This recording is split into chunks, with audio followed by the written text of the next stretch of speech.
शुरुआत करेंगे अच्छी और सच्ची खबरों की। आपको सबसे पहले माघ मेले में लिए चलते त्रिवेणी संगम पर। जैसे जैसे माघ मेला अपने अंतिम दौर की तरफ बढ़ रहा है, प्रयागराज में संगम तट पर आस्था और श्रद्धा के अनोखे रंग देखने को मिल रहे हैं। यहाँ हर अनुष्ठान, हर मंत्र और हर परंपरा में भक्ति की ऐसी बयार है जिसे शायद शब्दों में बयां करना नामुमकिन है। संगम किनारे लगा माघ मेला आस्था, संस्कृति और भक्ति के तमाम रंगों को समेटे हुए है। यहाँ कल्पवासी कल्पवास कर रहे हैं, साधु संत श्रद्धालुओं को जीवन दर्शन का ज्ञान दे रहे हैं और इसी के साथ संगम नगरी प्रयागराज में आस्था और शिक्षा का संगम भी देखने को मिल रहा है। माघ मेले में वेद विद्यालय में लगातार वेद मंत्र गूंज रहे हैं। साधु संत तरह तरह के अनुष्ठान कर रहे हैं और इन तमाम अनुष्ठानों के बीच एक अनोखी मुहिम भी संगम तट पर जारी है।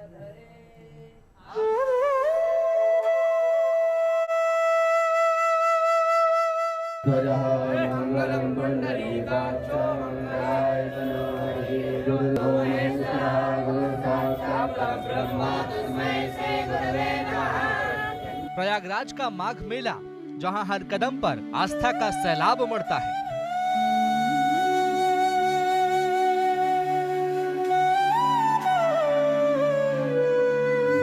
संगम की रेती पर बसा माघ मेला सिर्फ एक धार्मिक आयोजन नहीं, बल्कि पुण्य और तपस्या का जीवंत संगम है, जहां हर कण में साधना है और हर कदम पर आस्था। लेकिन इस बार अरैल के किनारे एक ऐसी पाठशाला भी सजी है जो सदियों पुरानी परंपरा को भविष्य के साथ जोड़ रही है।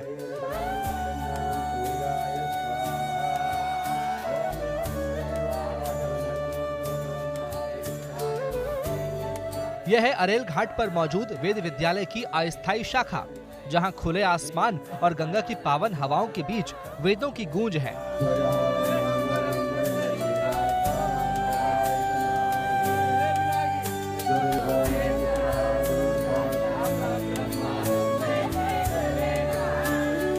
कल्पवासियों के बीच रहकर ये छात्र सीख रहे हैं कि कैसे कर्मकांड संपन्न कराए जाते हैं, कैसे मंत्रों का सही उच्चारण जन कल्याण के लिए किया जाता है।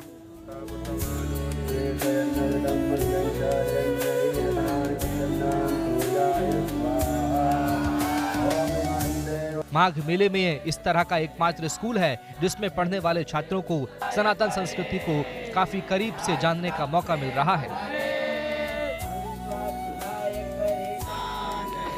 हम स्वाध्याय करें। जब भी संस्कृत विद्यालय के छात्र गीता पाठ, स्तोत्र या वेद पाठ करते हैं तो श्रद्धालु उनके शिविर की तरफ खींचे चले जाते हैं।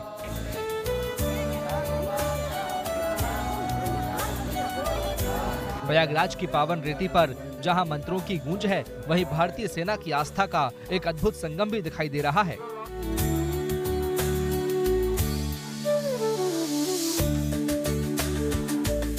ये नजारा है आयुध भंडार प्रयागराज की उस ऐतिहासिक निशान यात्रा का जो 6 दशकों से अटूट है।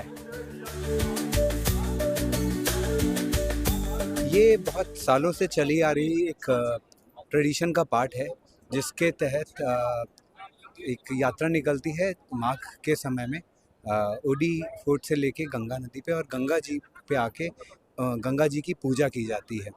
इस समय हम गंगा जी पे आते हैं और जब पानी का वेग बहुत ज़्यादा होता है तो गंगा जी ओडी फोर्ट के पास लेटे हनुमान जी तक आती हैं। ये सालों साल से चली आई एक ट्रेडिशन है, जिसको हम लोग पूरे तन मन के साथ में, सारे डिफेंस सिविलियंस का जो भाग्य है उसके साथ में इसको हम सजन करा।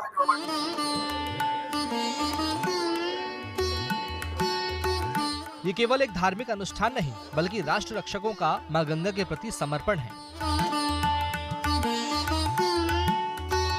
आयुध भंडार के कमांडेंट कर्नल महिम शर्मा की अगुवाई में शंखनाद के बाद विधि विधान से सभी यूनिटों के ध्वज का पूजन किया गया।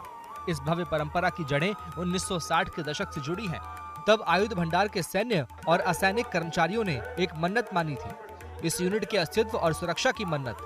तब से आज तक मां गंगा को निशान अर्पित करने का यह सिलसिला निरंतर जारी है।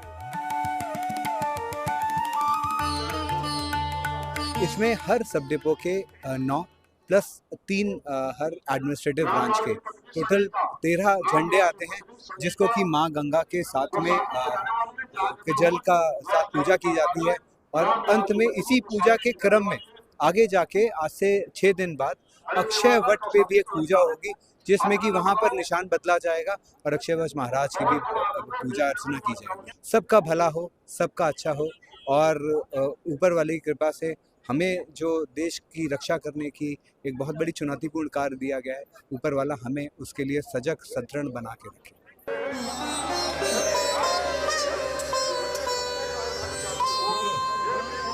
संगम नोस पर हर हर गंगे और मंत्रोच्चार के बीच गंगा मां को पारंपरिक निशान अर्पित किया गया और देश की समृद्धि और सेना की सुरक्षा की प्रार्थना की गई।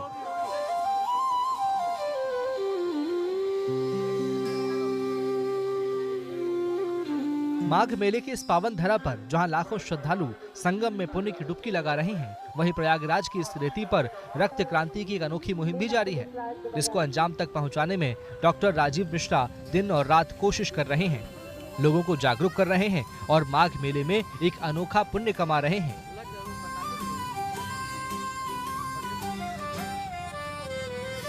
संगम की रेती पे लगे महामाघ मेले में साधु संतों के रंग नज़र आते हैं, लेकिन इन्हीं रंगों में एक जागरूकता अभियान भी है ब्लड डोनेशन के प्रति। और राजीव मिश्रा पिछले कई साल से माघ मेले में आकर लोगों को ब्लड डोनेट के प्रति जागरूक करते हैं।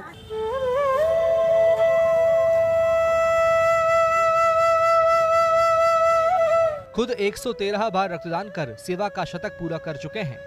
राजीव मिश्रा माघ मेले में आने वाले हर श्रद्धालु को ये समझाने की कोशिश कर रहे हैं कि खून की एक बूंद किसी का बुझता हुआ चिराग रोशन कर सकती है। उन्होंने मेला क्षेत्र में अपना शिविर भी लगा रखा है, जहां भक्त रक्तदान कर सकते हैं।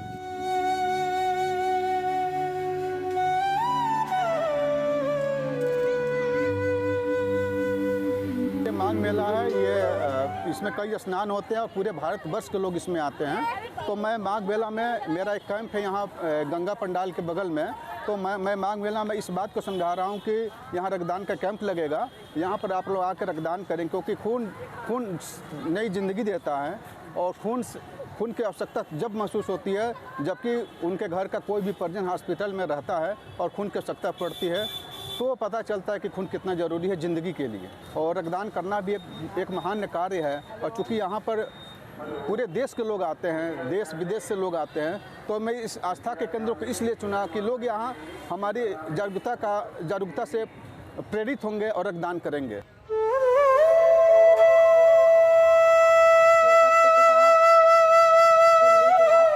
इसे राजीव मिश्रा का जुनून ही कहेंगे कि उन्होंने रक्तदान की अपनी इस अनूठी मुहिम के लिए 25 राज्यों में 52,000 किलोमीटर की लंबी यात्रा की है।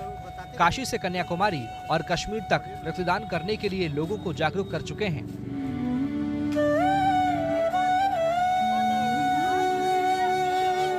मैं 113 बार मैं खुद रक्तदान किया हूँ। देश के 25 राज्यों में जाकर मैंने किया रक्तदान। मेरा खून देश के 80% राज्यों में जिंदगी बन के दौड़ रहा है।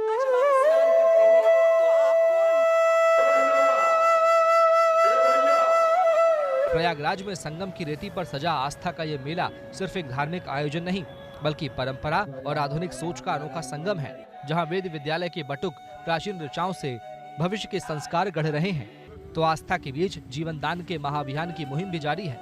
और यही इस माघ मेले की असली भव्यता है। प्रयागराज से आनंद राज के साथ Pankaj Srivastava, good news today.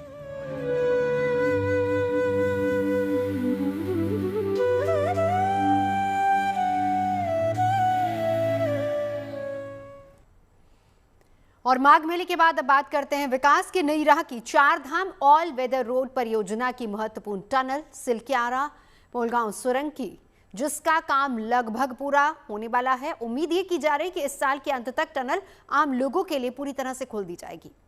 करीब 4.5 किलोमीटर लंबी इस सुरंग के बन जाने से 4 धाम यात्रा तो सुगम होगी ही, साथ ही साथ गंगोत्री और यमुनोत्री के बीच की दूरी भी कम हो जाएगी। फिलहाल इस टनल में फेंसिंग और लाइनिंग का काम जारी है, जो इस साल सितंबर तक पूरा होने की उम्मीद है। चुनौतियों को मात देकर तैयार हुई सिलक्यारा पोलगांव टनल उत्तराखंड के बुनियादी ढांचे में एक नया मील का पत्थर साबित होने वाली है।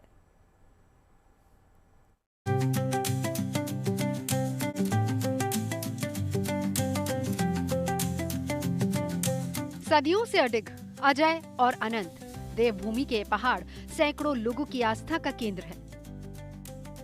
ये पहाड़ जितने सुंदर हैं, इनका मिजाज उतना ही दुर्गम और चुनौतीपूर्ण भी। इन ऊंची चोटियों के घुमावदार रास्ते जितने खूबसूरत हैं, उनका सफर उतना ही मुश्किल और खतरों से भरा है। सदियों से इन ऊंचाइयों को पार करना इंसानी हौसले की सबसे बड़ी परीक्षा रही है। जहां हर मोड़ पर चुनौती है, हर सफर किसी इम्तिहान से कम नहीं। लेकिन अब इन दुर्गम पहाड़ों के बीच विकास ने एक नई राह बनाई है। आधुनिक इंजीनियरिंग ने इन दुर्गम पहाड़ों का सीना चीरकर तरक्की का एक नया रास्ता तलाशा है।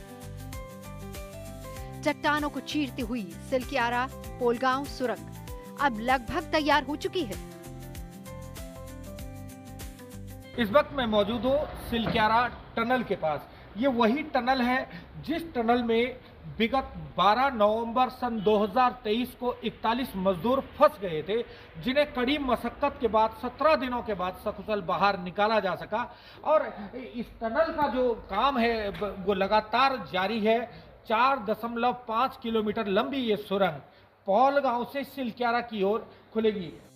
ये टनल सिर्फ कंक्रीट और सरियों का ढांचा नहीं, बल्कि पहाड़ों का सीना चीरकर बनाई गई वो राह है जो दुर्गम रास्तों की दूरियों को नजदीकी में बदल देती है। ये सुरंग उत्तरकाशी की दुर्गम पहाड़ियों के बीच विकास का एक नया द्वार खोलने जा रही है।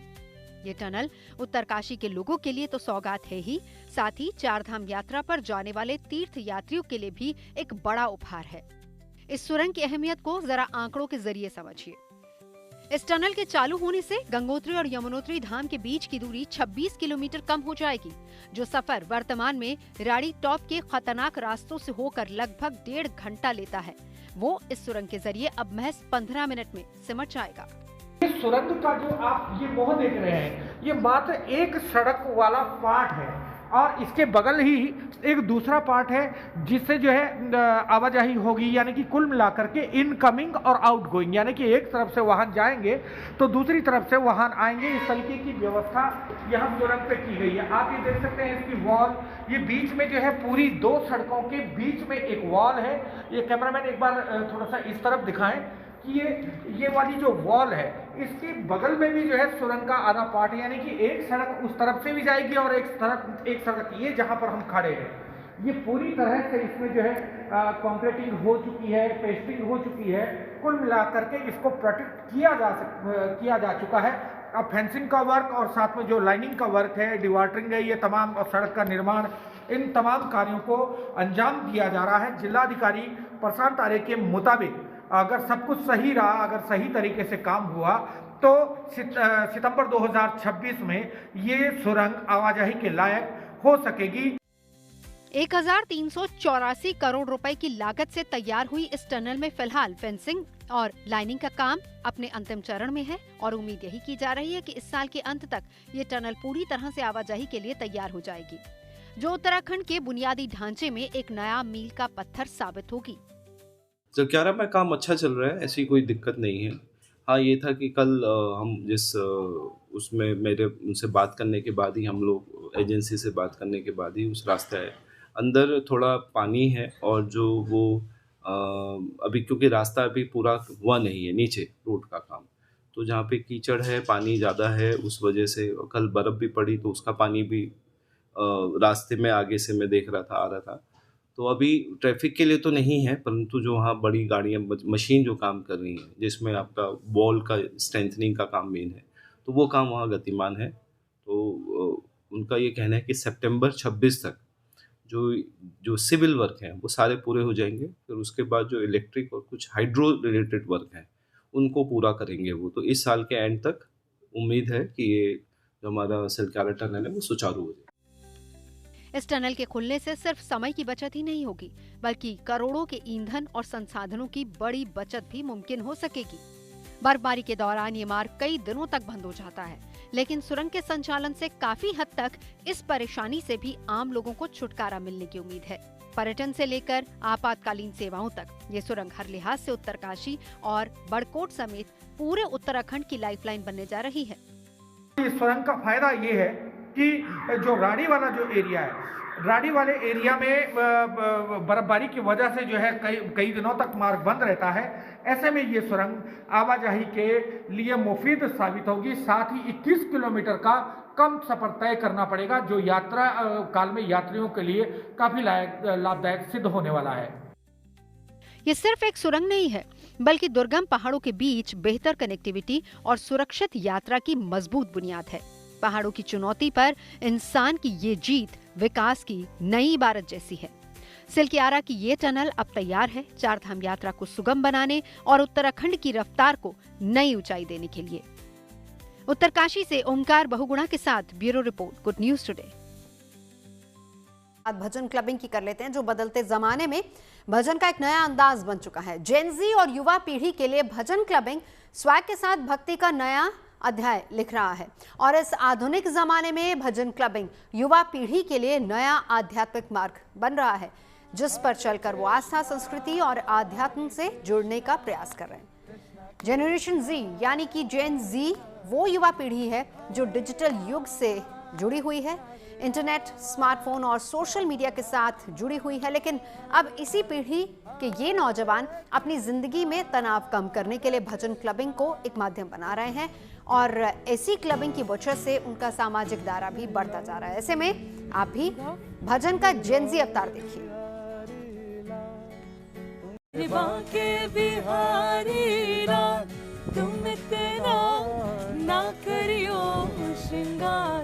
नजर लग जाएगी प्यारे, नजर लग जाएगी मेरे बाके बिहारी लाल।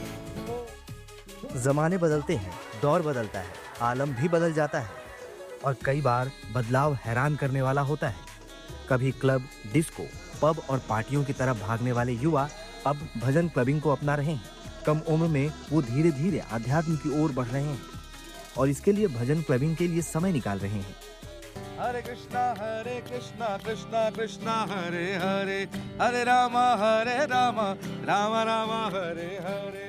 हरे कृष्णा कृष्णा कृष्णा हरे हरे, हरे राम राम राम हरे हरे। मेरी सास में तेरा, मेरी सास में तेरा है नाम मुरली वाले, मुझे चरणों से लगा ले मेरे श्याम मुरली वाले, मुझे चरणों से लगा ले मेरे श्याम मुरली वाले। बोलिए मुरली वाले की जय। तनाव और भाग दौड़ भरी इस तेज रफ्तार जिंदगी में युवाओं के लिए खुद के लिए समय निकालना मुश्किल हो गया है। ऐसे में अवसाद, अकेलापन और मानसिक तनाव का खतरा भी बढ़ गया है। तो खुद को संभालने के लिए युवा आध्यात्म और धर्म का सहारा लेने से परहेज नहीं कर रहे हैं। रैप, रॉक, पॉप, जैज की जगह अब युवा भजन क्लबिंग कर रहे हैं। उसी ट्रेंड के बीच खड़े जिसने जनरेशन जी यानी जेन जी की पार्टी डेफिनेशन जो है वो एकदम बदल दी है। जी हाँ, भजन क्लबिंग। लेकिन अब दिलचस्प बात यह है कि ये जो ट्रेंड है देश में एक अलग ही लेवल पे गूंज रहा है। प्रधानमंत्री नरेंद्र मोदी की हालिया में आई हुई मन की बात में इस ट्रेंड का जिक्र हुआ और वाकई में उनको बहुत खुशी है कि आजकल की जो जनरेशन है वो किस तरीके से आध्यात्मिकता की ओर बढ़ रही है। एक ज़माना था जब बच्चे कीर्तन से दूर भागते थे, लेकिन अब ये भी एक दौर है जो आप मेरे पीछे देख रहे हैं कि इस तरीके से हर आप जो ये ऑडियंस देख रहे हैं आपको मिक्स्ड ऑडियंस दिखने वाली है। चाहे फिर वो जेनजी की बात हो, एकदम बड़े सीनियर सिटीजन्स की बात हो या फिर मिडिल एज के लोगों की बात हो, हर एक ऑडियंस जो है आपको एक जैमिंग करते हुए एक अलग ही मतलब ये एक ऐसा रोमांच है जहाँ पर हर एक जनरेशन मिलेगी।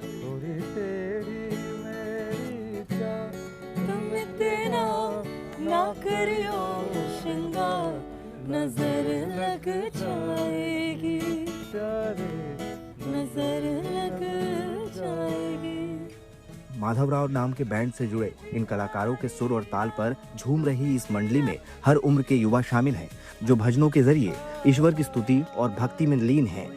आज की युवा पीढ़ी के लिए भजन क्लबिंग नया ट्रेंड है, जिसे वो नाइट क्लब, म्यूजिक कॉन्सर्ट या डांस पार्टी के विकल्प के तौर पर देख रहे हैं। आध्यात्मिक माहौल में अपनी रुचि तलाश रहे हैं, जहां भगवान कृष्ण से जुड़े भजनों का भी मॉडर्न अवतार सुनाई दे रहा है।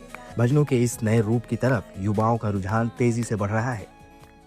आई गेस जो ये भजन क्लबिंग नया स्टार्ट हुआ है, हम क्लब वहाँ पे जाते रहते हैं कॉन्सर्ट्स वगैरह में, but when I first visited bhajan clubbing in Indira Gandhi stadium, I felt there was something different in the air.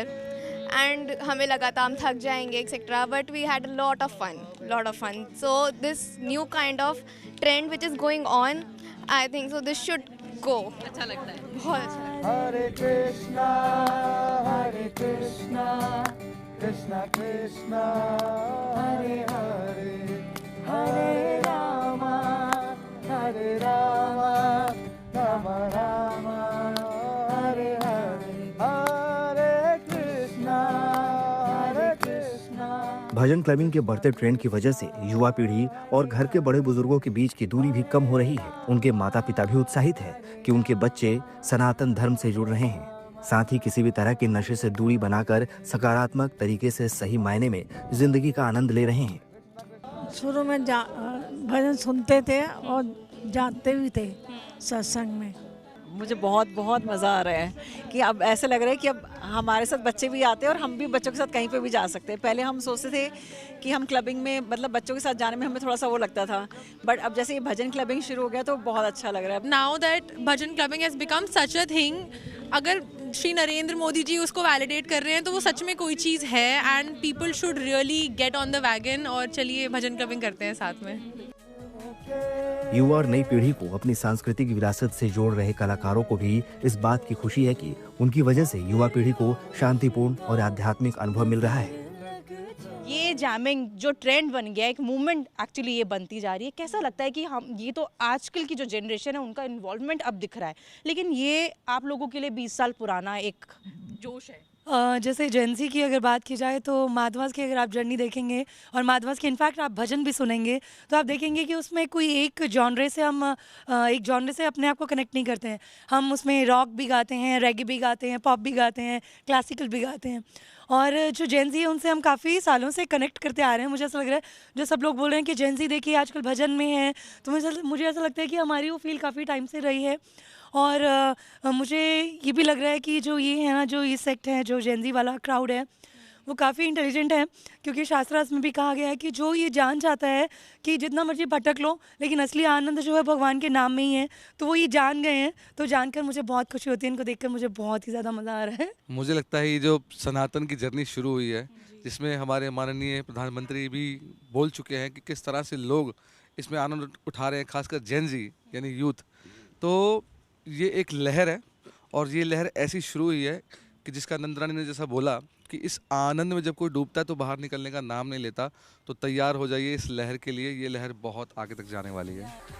प्रधानमंत्री नरेंद्र मोदी ने अपने रेडियो कार्यक्रम मन की बात के 128वें एपिसोड में युवाओं के बीच बढ़ते इस क्रेज का जिक्र किया था। इसके बाद भजन क्लबिंग से जुड़े आयोजकों का मानना है कि पहले की तुलना में भजन क्लबिंग से युवा और जुड़े हैं। Through our platform we are happy कि एक लहर ऐसी चली कि ऑल ओवर इंडिया कई सारे लोग भजन क्लबिंग को इंट्रोड्यूस करके अलग अलग जगहों पे इवेंट करते आ रहे हैं। इवन अस, हमने लास्ट टाइम 3000 का किया, इस बार इसलिए हमने टारगेट लिया कि नहीं, हम लोगों को इतना बड़ा करना है कि 2-2.5 घंटे का नहीं, फुल डे का करते हैं।